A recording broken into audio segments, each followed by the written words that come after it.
The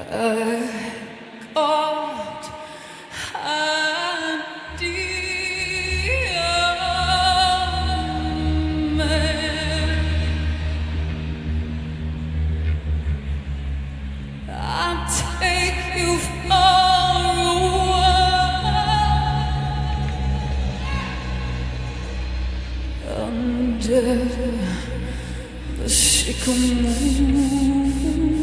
trees. Welcome to Twin Peaks Unwrapped. I'm your host, Ben Durant, and beside me is Bryon Gazaska. Hi, Bryon. Hey, Ben. How's it going? It's going good. How's the holiday for you? Oh, it went by way too fast, as always. It does. We take a few weeks off. We do, we have family and Christmas and all that stuff, and it just goes by too fast. It went by so quick, and all those shows, I'm hoping everybody enjoyed them, I'm sure. Yeah, we finished up On the Air, and that was pretty cool. We got through 7 episodes. We got Ian Buchanan on. I think that was pretty cool to have him on. That was a real good treat. So, yeah, and then to end the year off, we had our best of. Our best of with Scott Ryan, man. Like, he did a great job. You did a great job. We had so many community people that pitched in for that show. I mean, it's so much fun. Yeah, and the funny thing is, believe it or not, Scott, he's texting me over the holiday saying he has ideas for next best of. We got a year away, and he's already thinking about that. Yeah. And this is the first time ever where he had the idea. Right. Like, I got that idea because of his book. Yep. And his love for Leatherman. Yeah. It's interesting. Also, if you're a fan of Scott Ryan and the Red Room podcast, and you see his book in Barnes & Noble like I did, please, on social media, you should post it. The fact that you saw Scott Ryan's Letterman book. But what I did, I took the Letterman book and I put it in the big display with all the books, and I put it up there in the TV and movie thing, so everybody could see it. It was right around Christmas time. You rearranged the book. You're just going to random bookstores and rearranging their books. I'm putting his book on display like it should be. Yes. I highly recommend if you go to Barnes & Noble and you see his Letterman book, take it, display it, and take a photo, and you should send it to Scott on social media. Talking about books, for Christmas, I got Brad Duke's new book, the China Beach book, and I got season 1 of China Beach on DVD. I haven't had a chance to check it out. I'll probably do that this week. Brad Dukes did a great job with the Reflection Twin Peaks book. He's been working on this for a few years. I can't wait to check out the China Beach book that he did. He got a lot of interviews with the cast and crew, and it'll be great to see. Yeah, I mean, I knew nothing about China Beach, but the book sounds very interesting. Yeah. And he was actually on the Red Room podcast talking about it with Scott Ryan. And right. If anybody's interested in that interview, I highly recommend it. I thought it was really good. Yeah, it was so good. Any Twin Peaks stuff you get for Christmas? I got the Twin Peaks calendar. The calendar. I got a calendar, too. I know. It's funny how we did that. Do it for ourselves there? Yeah. I'm like, I hope Ben's not getting the Twin Peaks calendar because I got it for him. And it needs to become our tradition or something. I do that for my wife. I get her a calendar every year. Yeah, every year I do Shutterfly. I actually cheat, though. She makes her own albums, and I just take her album photos and I make it into calendars. So she does all the work, and I then steal it. But she still appreciates having the calendar. Yeah, that's awesome. Yeah. So we've got a great show today. We have Harley Peyton on. Ooh. He was the writer-producer for Twin Peaks. He did Channel Zero, and now he's part of a new show, Project Blue Book. Our nation is suffering from a form of mass hysteria right now. War of the Worlds all over again. You want me to investigate flying saucers? I want you to help me prove to the public the truth. They don't exist. You think we can trust him? The captain seems to think so. And they're watching us. We just witnessed an alien invasion. Get away from the car! Logic can't begin to explain what we're dealing with. Project Blue Book, January 8th on History. I just got to watch Project Blue Book last night. It's wonderful. I love it. It's really cool. Oh, awesome. It's got kind of an X-Files feel. I really dig it. Look, it's like any first season of a television show. There's sort of a shakedown cruise as you sort of figure out what the show is, or the show figures out what it is. And, I think at the beginning we knew that obviously there's an X-Files component. There's also a sort of Mad Men component with the 50s stuff and what that world. And then there's also a kind of Americans component, which is really more about the Cold War, Russia, Red Scare stuff, and which we delve into much more deeply along the way. Originally, we were playing with almost a 33% look at those three elements. Then we realized, no, we have to service these cases because these are all these real cases that happened, and then start to back our way carefully into the Russian spies and all the stuff that's coming, which is really fun. For me as a writer, it was great. It was really fun to do, and actually there were some reshoots done. Some of the things last night I saw for the first time and really liked a lot. Again, it's the actors have to find their characters and the writers have to find the kind of stories, but I was really happy with the way we worked through it, and also with the way that I think it continues to get better throughout the first season, which is really exciting given that it starts at a pretty good place. That's awesome. Yeah. And I was going to ask you, which you already said, is it based on the real Project Blue Book cases? And so you're saying it is. And, I don't even know, where do you find this? Well, I'll tell you, it's interesting. I mean, there are two things. One, both Hynek and Rappel, right, the two partners, both sort of became believers over time, and they both wrote books. And Hynek's book, in fact, which is our holy grail text. In fact, his son was one of our technical advisors. Hynek's book just listed the cases, or maybe it was Rappel, but it was case by case. The case of the Lubbock Lights, the case of, and so we literally had these up on a wall and, got to pick and choose between the cases we most wanted to do while creating a lot of other story along the way. But, the cases are all real. In fact, I went up back home for Christmas just for about a week, and a woman that I went to high school with said, "Oh, you won't believe this, but my mother was really crazy about this stuff, and she was subscribed to all these newspapers. I can give you copies." And she sent me these hilarious newspapers that were written in the late 50s that was sort of like UFO Daily.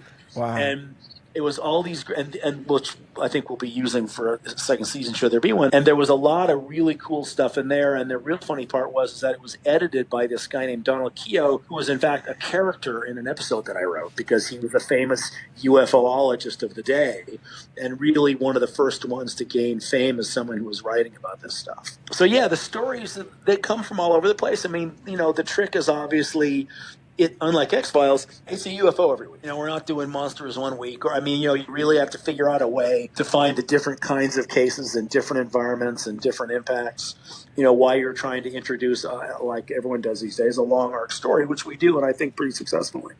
And even the Majestic 12, those, generals, that's all true. Oh. Right? All of that stuff, all of those major points are all, who the two guys were, the professor and the ex-flyboy, all that stuff is, that's all true. And obviously there was plenty of room for us to kind of make stuff up along the way.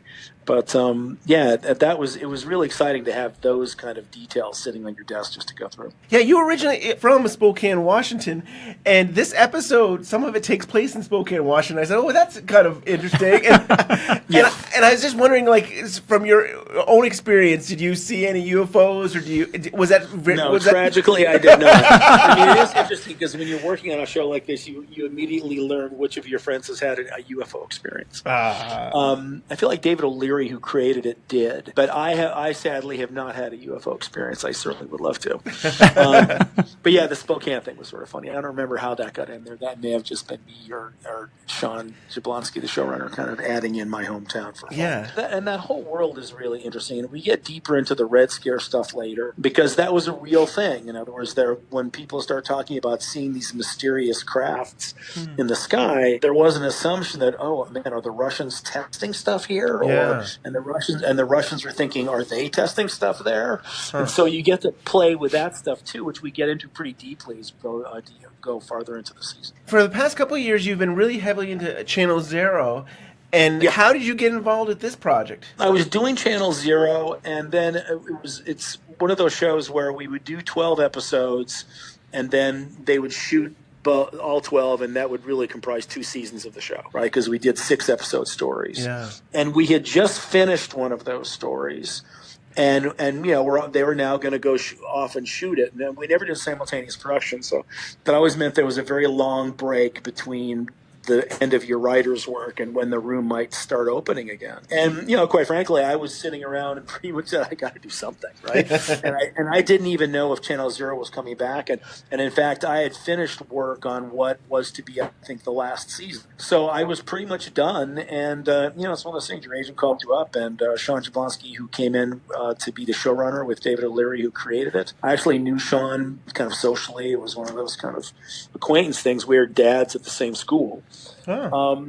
And, I talked to them and we got along really great, and I just dived in. I mean, it was something that, because I love the arena and I knew it was going to be really fun, it would be a different sort of show than, because I've been in the depths of kind of, body horror and God knows what else for 3 years. So I like the idea of doing this because I like the period aspect of it in particular, because even today with all the shows that do it, you still do run into studio or network objections about both the cost of doing period and even will the audience follow it or whatever. I mean, I've never really believed any of that, but you still hear those objections. So just to hear that History was really, committed to that and going to spend the money to do it, that was very exciting. And they've been great that way. They really got it, and we worked together very well with them. So that was really fun. The kind of period aspect of it, I love that period. I was probably the only one on the staff who was close to knowing what the 50s looked like. So it was one advantage of my advanced age. So that was kind of cool too. David Bushman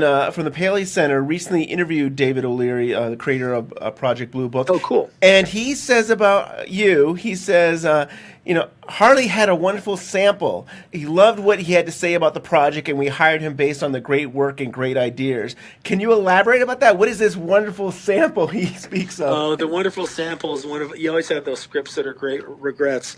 I have a pilot that's called Uninvited Guests, which is about a man with dissociative identity disorder, or more, multiple personalities. And it's one of those things. This was a long time ago, and I had this idea, and I'm not one who usually has what I consider to be commercial ideas. And I thought, oh my God, this is actually pretty commercial. And it was an hour drama that I sold to AMC. They were very high on it, and we were diving in, and I had this whole story. It was basically about a guy who had recovered from having dissociative identity disorder, and when his sister is suddenly killed in the pilot, it starts to come back. It's one of those great moments where he gets up in the morning and there's 2 toothbrushes and a cup on these things instead of one, and you start to get into what it's like. And I did a ton of research, and it was fascinating, and I learned that one of the these people keep diaries for their various alts next to their bed almost, and it becomes like a series of clues as to what you did during the 24 hours that you don't remember. And another guy would do a kind of memory palace thing where you would go into his head and have all of his personalities sitting on beach chairs kind of talking to each other and discussing things, which I actually visualized with the same actor. So I was really into it. It was really fun, and I was very excited about it. And then all of a sudden I'm walking home or driving home and stop off at a bookstore, and there on the front page of Variety is, Steven Spielberg has first idea for TV show in 20 years. And it was Diablo Cody's multiple personality show. So, I mean, for me, it was a half hour, and it was more vaudeville. I mean, it was like, he puts on funny hats, or she would put on funny hats, Toni Collette, with the different personalities, which is sort of not what really happens.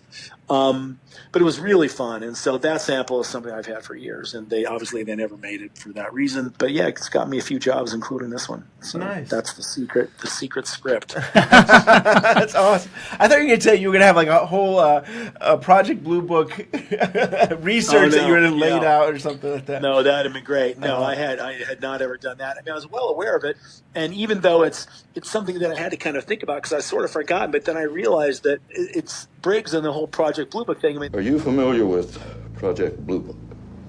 Yes, sir, I am. The Air Force investigation into the phenomena of unidentified flying objects. Officially disbanded in 1969. But there are those of us who continue in an unofficial capacity, examining the heavens as before. In the case of Twin Peaks, the earth below. We are searching for a place called the White Lodge. That was part of the mythos that, that Mark Frost has been fascinated with for years. And part of that was kind of woven into the fabric of that season of Twin Peaks as well. It's funny, it'd been long enough that I didn't even think about it at first. And then I went, oh, shit, of course, because I read Mark's book and the second book, and then I started getting into the Project Blue Book stuff and going, oh, my God, well, there's a connection. Yeah, and it's funny because episode 20 and episode 27 of Twin Peaks, Briggs kind of goes into a little bit of Project Blue Book and his involvement, and then and how it relates to the town. And you wrote both those episodes, so it's like, oh, is this Mark Frost or is this Harley? Like, where's this coming from? It was definitely, that's Mark's stuff. Although I obviously took it and ran with it, but yeah, that's something that Mark was always fascinated, and I knew about it certainly at the time, but hadn't done a lot of thinking about it. But yeah, so then we put it in there because it really did seem to fit. But yeah, it's funny, I completely forgotten about that one. Actually, now I ended up working on the actual Blue Book show. Yeah, isn't that kind of cool? That's really cool. Yeah. And in the new series, in the new Twin Peaks, Blue Rose Task Force is kind of branched off from the original Project Blue Book. In 1970, the United States Air Force shut down Project Blue Book, their 20-year investigation into UFOs. They concluded that no credible evidence existed, and therefore they posed no threat to national security. In other words, a massive cover-up. A few years later, the military and FBI formed a top-secret task force to explore the troubling abstractions raised by cases Blue Book failed to resolve. We called it the Blue Rose after a phrase uttered by a woman in one of these cases just before she died. And the whole history of Blue Book, actually, it's very interesting. There was a group that predated Project Blue Book, and then Blue Book became the second iteration of it, and the Majestic 12 were kind of watching it along the way, and there's Harry Truman. And I mean, there's all these stories about what happened and how those files sealed and the stuff that they're not telling anyone. But yeah, this was the second thing. And look, the whole idea, which is one of the dynamic tensions in the show, is their job was to kind of find real world answers for impossibility. And what that tension was when they realized it's certainly not that. Then we realized we had to commit pretty early to them because they'd be stupid not to understand that there's something else going on here that they would really get. So that was part of the fun of doing the show. And this is on the History Channel, which I didn't even know the History Channel did a lot of dramas. I mean, that was... Well, exactly. And they are, as my preliminary notes that I was given, because they give you talking points, none of which I've used, by the way. But the most important talking point is they're now called History and not the History Channel. And at History, I think they've had 3 series so far. They had their first series that they did was one called Vikings, which is very successful. So I knew nothing about it, and nor did I know how good the ratings were. I mean, they get a lot of viewers for those shows, like close to 3 million. Wow. So oddly enough, I spent all this time at Sci-Fi, and so I'm used to a certain number for television shows. But it's like Lifetime and how many people watch that network. They're not networks I watch, so I have no idea about how popular they are, but they're quite popular. And History is one of them. So they did Vikings. They had a SEAL Team 6 show that Walt Goggins was in. The one about the Knights Templar, which is very good. 4th show that they've done as they try to, they've got a lot of those documentaries, but now they're trying to get more and more into, history shows. And this, I mean, listen, David sort of won the lottery with this. I mean, he spec'd it, put it together, and really, it's the perfect show for them. And they went straight to series. They didn't even make a pilot. They just went, this is going to work for us. And I think that support was part of what helped us along the way. Nice. Yeah, 10 episode. Am I right? There's like about 6 writers that are involved with this show? Yeah, I'm trying to think. I mean, there was Sean Jablonski, who's a showrunner. There's David. There's myself. There's a woman named Emily Brochin, who is the youngest writer on the show. And then there's a woman named Thanya St. John, who I just was happy to work with because she has a credit on Buffy. So for me, that's awesome. Nice. I think she maybe even worked on Oswald. So yeah, Thanya's a very experienced writer, and she was great. So it was a small room. I mean, that's something that I'm starting to see more and more in Hollywood. I was actually arguing with someone on Twitter about it who was saying, there's so many shows out there. There's no excuse for anyone not to have a job. And I said, yeah, except that the writers' rooms are really half the size now that they were then. I mean, when I worked on Dominion, we had probably 12 writers. Wow. And on this show we have 5 or maybe 6. So yeah, it's a small room, but there are advantages to that. You don't have quite the hive mind that you do with the bigger room, but you've got some really good people and everyone's kind of pulling their own weight. And it helped us to get through all of those episodes. I mean, it only gets complicated when everyone's writing scripts. Then trying to pull it together then is a little harder because you're starting to get kind of light on staff. But it was a good room. I'm looking forward to a second season should we get one.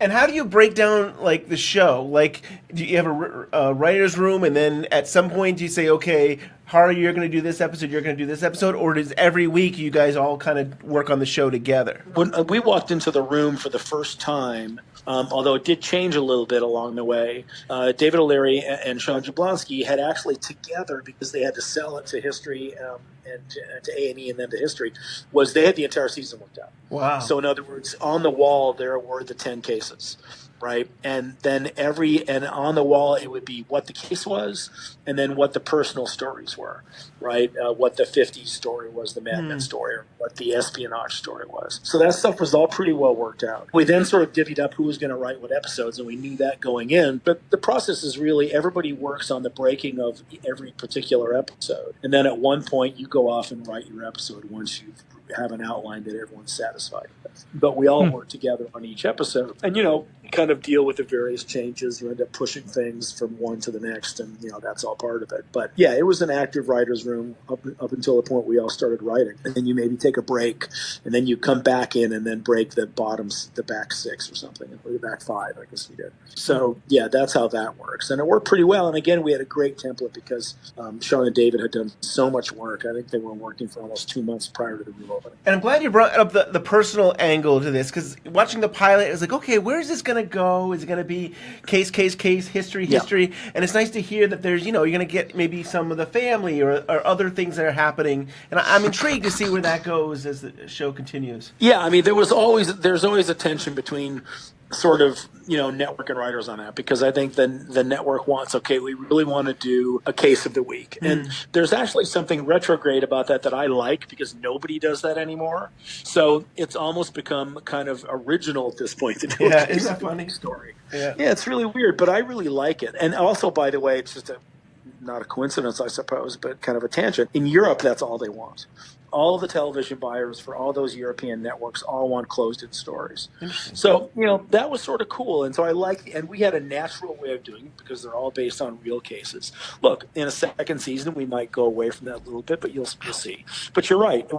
As we move into it, and some of the stuff we pushed a little bit, but the personal stories, particularly with Hynek's wife and this woman she meets, all the stuff that's going on, and then the espionage stuff, it's all there, and it's really fun. And I think you need it. You can't just do the cases because you want to get a sense of what that world is like. And, even the episode about, the building of a bomb shelter, right? It's like you get those 50s tropes. And the bomb shelter stuff, which is actually an episode that I wrote, is really, really fun. And there is a sort of smoking man character maybe that we might be seeing later.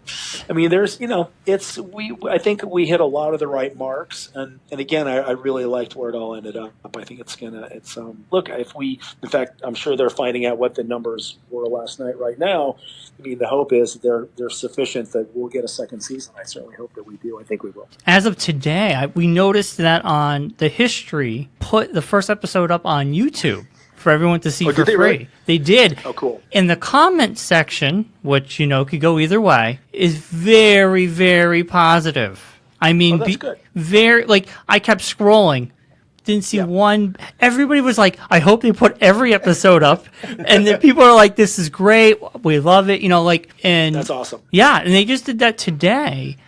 So anybody who doesn't have the History channel can at least watch the first episode. Yeah.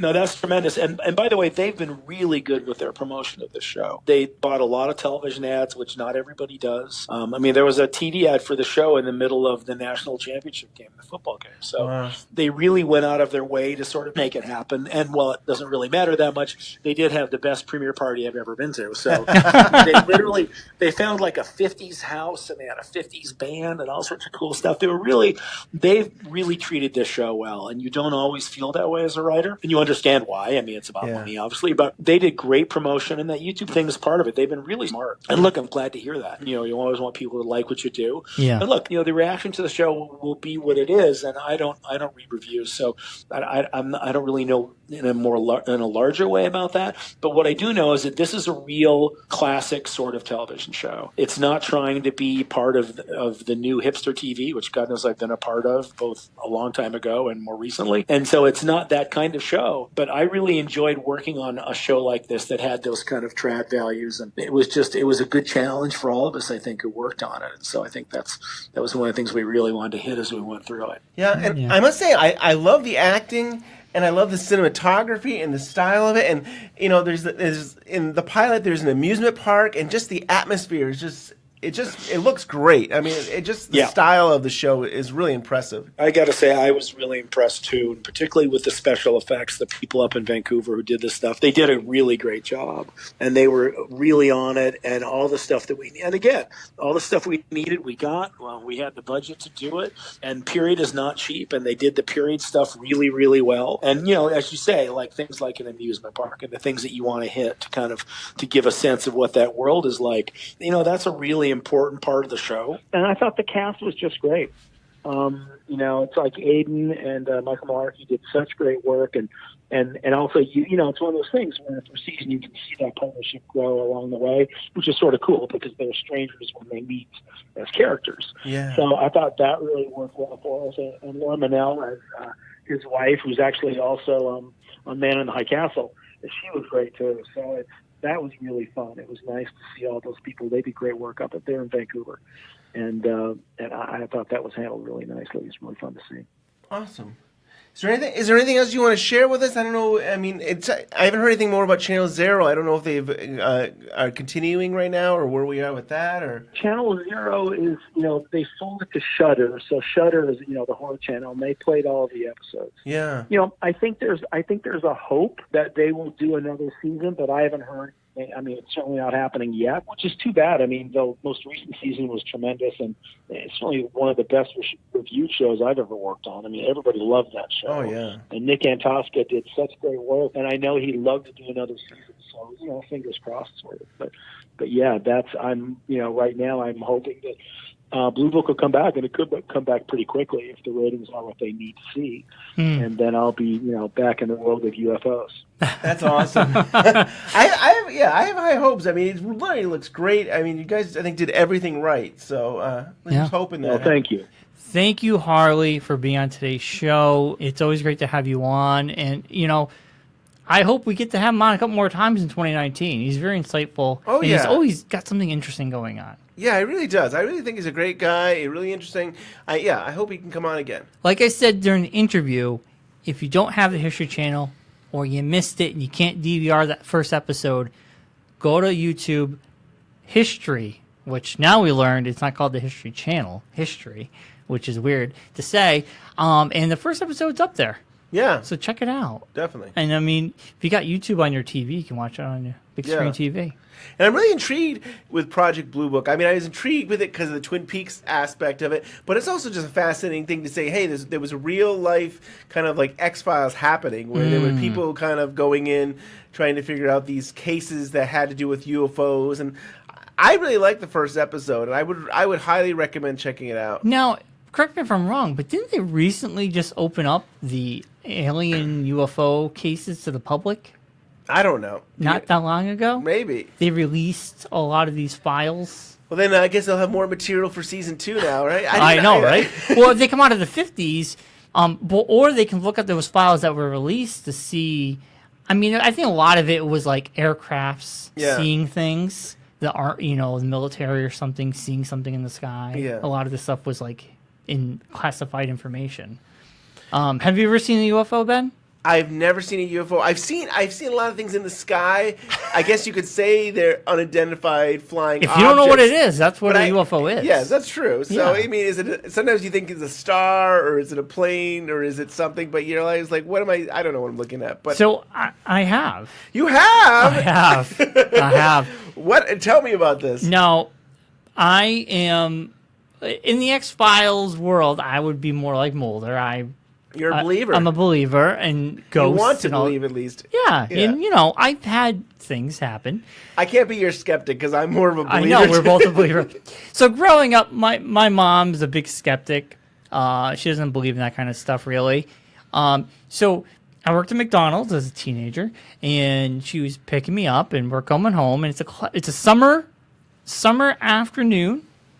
It's like 7, 8 o'clock at night, so it's kind of getting a little dark, but still light outside, a little cloudy, and we're driving down, and I see a light in the sky, and I'm just staring off as a teenager does into the sky, daydreaming, and I see a light, and I'm thinking it's a plane or a helicopter, right? Sure. It's a typical light in the sky. It's got to be an aircraft. Now, this is Connecticut, right? You're in Connecticut? We're in Connecticut. Yes. And so it starts coming down, and it starts zigzagging. And I said, Mom, that light is zigzagging. Huh. Do you know what that is? And she was just like, I've never seen anything like, and it's zigzagging, and then it would stop. And I would not believe it if I didn't have my mom in the car who was a skeptic and was just like, we need to follow this. Wow. So we drove past our house into Somers, Connecticut. We were in Enfield. In the Somers on the border of Massachusetts.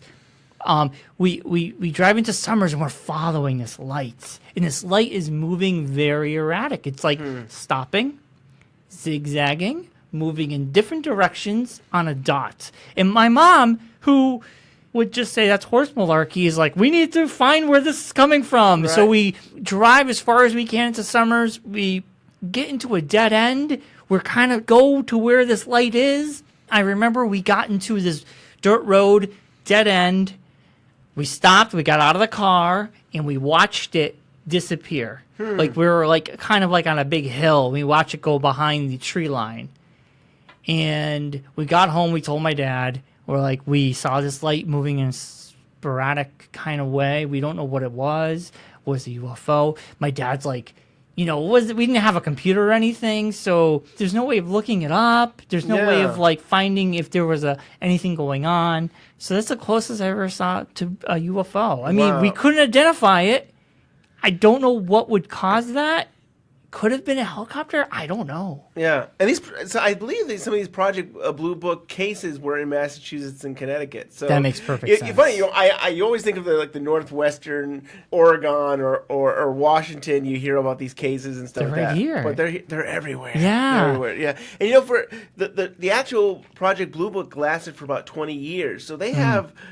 The show has a long time, and they can go on. They could go on for decades now if they wanted to. It's kind of cool that they have so much out there. And I think there's an appetite for this kind of show. We have our grievances about the last 2 seasons of X-Files, but I think this show could possibly recapture that magic and do something different. At the same time, whetting the appetite of people who miss the X-Files and want something different. I think the show could really take off. And you brought up X-Files, so I still get so mad that they had the whole alien conspiracy, and then they just drop it and be like, the aliens decided they didn't want to come in 2012 or whatever. Like, they just kind of threw it away, and then they kind of there was a saucer on the bridge, and then the next season it was all a dream. It was all the government who were doing it the whole time. Right, and it's kind of I don't know, it kind of fell apart. And some people would say it fell apart in season 6 or something like that. But for me, I was happy with it up until these last 2 seasons, and then it was kind of oh, you really don't have a story to tell. There's nothing to share with I think a lot of people were disappointed overall by the last 2 seasons. It was fun that it came back for nostalgia's sake. Yes. It had some great episodes. It did have some good episodes. But the mythology itself just sucked. Yeah. It just sucked. It wasn't that great. I mean, could have been better. Right. So for people who loved X-Files, I feel like this is right up their alley. Yeah, they really definitely. Will take this show. This is taking that torch. And we don't have a show on TV like that right now. No. We don't. We have a lot of dramas and a lot of comedies, but you don't have anything UFO related, really. No, not that I can think of. Yeah. I mean, I think there's I'm trying to think. There's to me a Roswell, Mexico, but I feel like that's a love story, like a teenager show or something. I've like never that. even heard of it. Yeah, there used to be a Roswell show. Oh yeah, back Roswell. in the day, Yeah, but now yeah. it's being called Roswell, Mexico. So I think it's a reinterpretation of the original series or something like that. But that's not really this. I mean, that's like a kid's teenage drama show. Right, I think so. Yeah. Oh, okay. Well, that's our show for this week. We're back. We're back in the swing of things. I think we're trying to focus more on Twin Peaks, I think, soon. We're going to be getting into... we're hoping to get together with some people in 25 years later and talk with them soon. Of course, JC, we'll probably have a live show with her again soon. Yeah, very soon, and we have a lot of ideas for 2019. And maybe if I ever get my act together, we'll do the we'll do the community rewatch series again. I know it's been months and months and months. It has. I will try to sit down and get things together. It's really me. You've heard it here, folks. You've heard of me. It's all about me getting things together for the cast and stuff. It's a lot of work. It's fun. I have fun with it. Something is holding me back. I don't know. You'll figure it out. I'll figure it out. It's a blue book case. Yes. While you're waiting for our next show, give us an email, twinpeaksunwrapped@gmail.com. Also, like us on Facebook at Twin Peaks Unwrapped. We're on Twitter at Twin Peaks Unwrap. Also, like us, subscribe to our YouTube channel. Also on iTunes, that 5-star review and a nice little comment goes a long way. We're on Google Play, we're on Stitcher, and we're on Spotify.